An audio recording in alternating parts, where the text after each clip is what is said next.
Congress party నాయకుల చేత, మంత్రుల చేత, ఎమ్మెల్యేల చేత, కాంగ్రెస్ ఒత్తిళ్లకి లొంగి అధికారుల చేత కేసులు పెట్టబడ్డాయి, వేధింపులకు గురయ్యారు, అవకాశాలు లేకుండా అనాథలకు మిగిలారు, ప్రాణాలు కోల్పోయారు. అలాంటి వారి మనోభావాలు తెలుసుకోవాలి కొత్త వాళ్ళని చేర్చుకునేటప్పుడు. మన పార్టీ ప్రయోజనాలకి,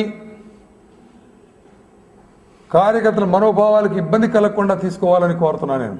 తప్పులేదు, పార్టీలో జంపు జిలానీలు, ఆయారాములు, గయారాములు, ముఖ్యంగా ఎన్నికల సమయంలో సహజం.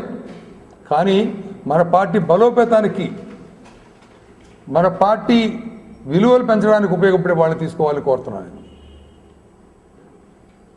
లేకపోతే కాంగ్రెస్ వాళ్ళంతా తెలుగుదేశం పార్టీలోకి వస్తే ఇది మరో కాంగ్రెస్ పార్టీ ప్రమాదం ఉందని మాత్రం నేను తెలియజేసుకుంటున్నాను.